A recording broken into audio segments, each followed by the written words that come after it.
Hello and welcome to Tales for Life. In each episode of this podcast, we'll explore a folk or fairy tale from a different culture or region and discover the life lessons, values, and morals they offer that we can use today. Join me on the journey through the magical and meaningful world of folk and fairy tales.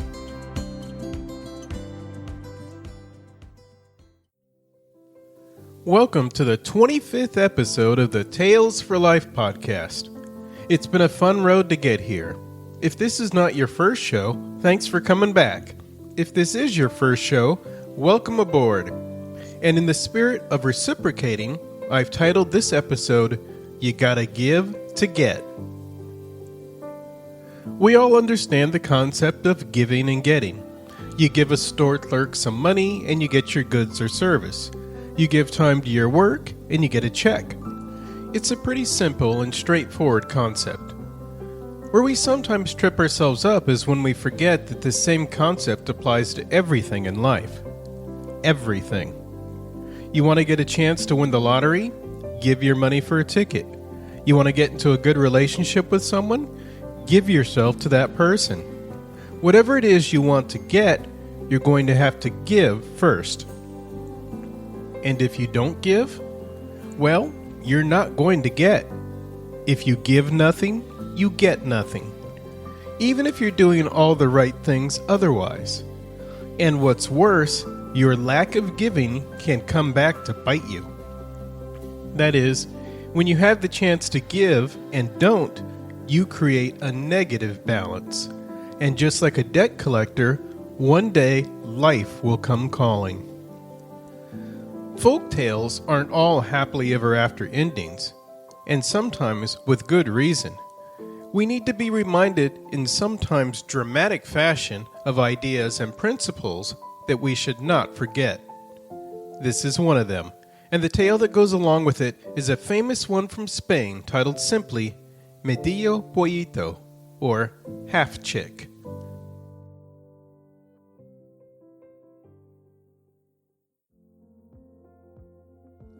Once upon a time, there was a handsome black Spanish hen who had a large brood of chickens.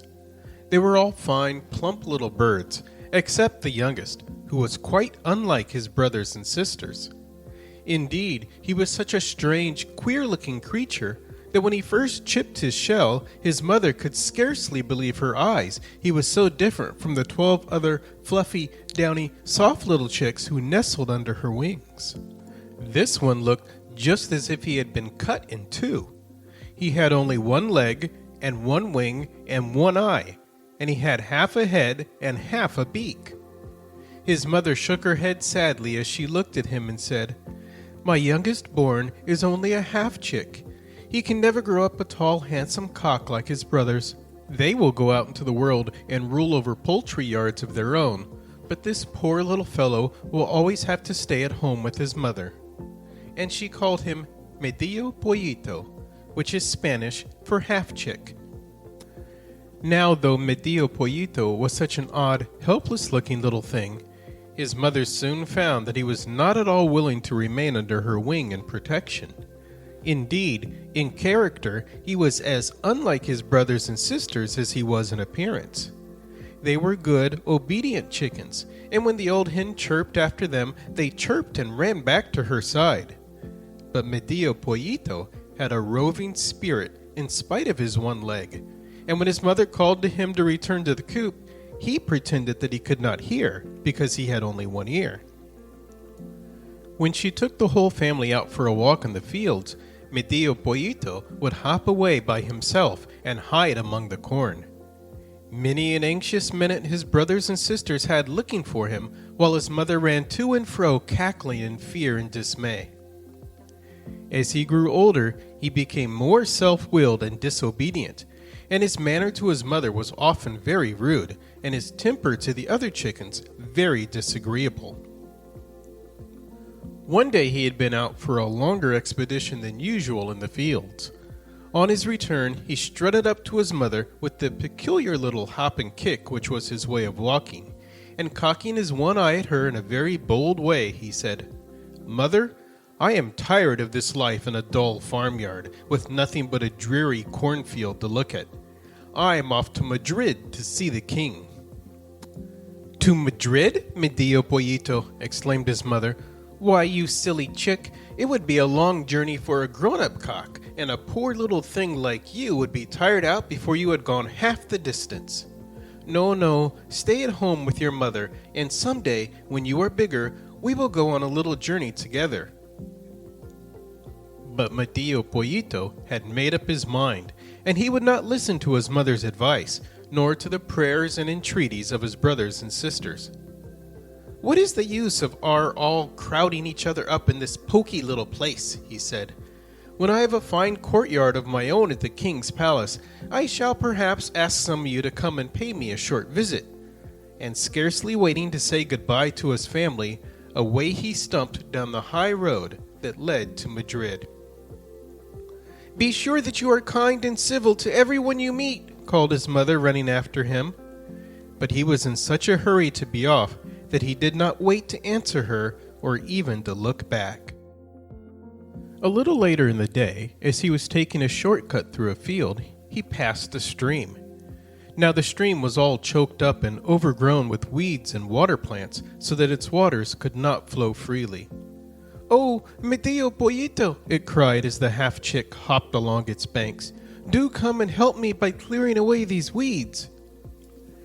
"Help you indeed," exclaimed Medio Pollito, tossing his head and shaking the few feathers in his tail. "Do you think I have nothing to do but to waste my time on such trifles? Help yourself, and don't trouble busy travelers. I am off to Madrid to see the king." And hoppity kick, away stumped Medio Pollito. A little later, he came to a fire that had been left by some gypsies in a wood. It was burning very low and would soon be out. "Oh, Medio Pollito," cried the fire in a weak, wavering voice as the half-chick approached. "In a few minutes I shall go quite out unless you put some sticks and dry leaves upon me. Do help me, or I shall die." "Help you indeed," answered Medio Pollito. "I have other things to do. Gather sticks for yourself and don't trouble me. I am off to Madrid to see the king." And hoppity kick, away stumped Medio Pollito. The next morning, as he was getting near Madrid, he passed a large chestnut tree in whose branches the wind was caught and entangled. "Oh, Medio Pollito," cried the wind, "do hop up here and help me to get free of these branches. I cannot come away, and it is so uncomfortable." "It is your own fault for going there," answered Medio Pollito. "I can't waste all my morning stopping here to help you. Just shake yourself off and don't hinder me, for I am off to Madrid to see the king." And hoppity kick, away stumped Medio Pollito in great glee, for the towers and roofs of Madrid were now in sight. When he entered the town, he saw before him a great splendid house with soldiers standing before the gates. This, he knew, must be the king's palace, and he determined to hop up to the front gate and wait there until the king came out. But as he was hopping past one of the back windows, the king's cook saw him. "Here is the very thing I want," he exclaimed, "for the king has just sent a message to say that he must have chicken broth for his dinner." And opening the window, he stretched out his arm, caught Medio Pollito, and popped him into the broth pot that was standing near the fire. Oh, how wet and clammy the water felt as it went over Medio Pollito's head, making his feathers cling to his side. "Water, water," he cried in despair. "Do have pity upon me and do not wet me like this." "Ah, Medio Pollito," replied the water, "you would not help me when I was a little stream away on the fields. Now you must be punished." Then the fire began to burn and scald Medio Pollito, and he danced and hopped from one side of the pot to the other, trying to get away from the heat and crying out in pain. "Fire, fire, do not scorch me like this. You can't think how it hurts." "Ah, Medio Pollito," answered the fire, "you would not help me when I was dying away in the wood. You are being punished." At last, Just when the pain was so great that Medio Pollito thought he must die, the cook lifted up the lid of the pot to see if the broth was ready for the king's dinner. "Look here," he cried in horror. "This chicken is quite useless. It is burned to a cinder. I can't send it up to the royal table." And opening the window, he threw Medio Pollito out into the street. But the wind caught him up and whirled him through the air so quickly that Medio Pollito could scarcely breathe, and his heart beat against his side till he thought it would break. "Oh, wind!" at last he gasped out. "If you hurry me along like this, you will kill me. Do let me rest a moment, or—" But he was so breathless that he could not finish his sentence. "Ah, Medio Pollito," replied the wind, "when I was caught in the branches of the chestnut tree, you would not help me. Now you are being punished." And he swirled Medio Pollito over the roofs of the houses till they reached the highest church in the town. And there he left him, fastened to the top of the steeple. And there stands Medio Pollito to this day. And if you go to Madrid and walk through the streets till you come to the highest church, you will see Medio Pollito perched on his one leg on the steeple, with his one wing drooping at his side, and gazing sadly out of his one eye over the town.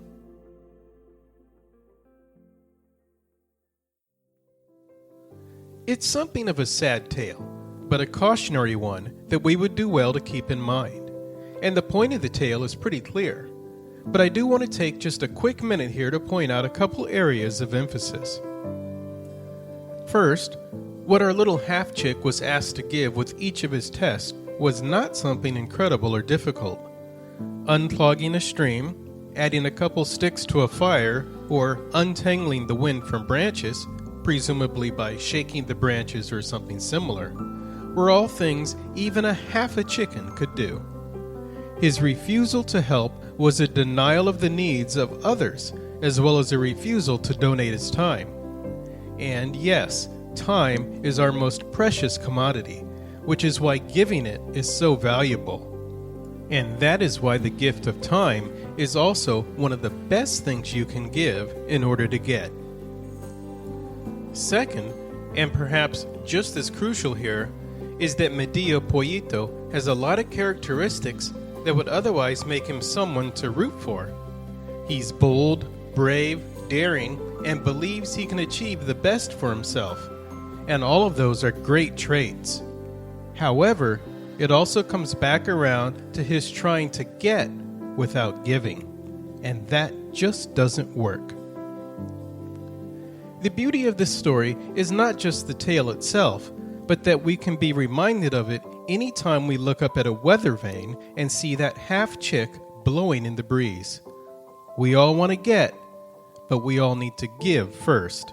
So, yes, a cautionary tale, but also a real-world reminder that can point us, like the direction of the wind, to a place where we can give and get.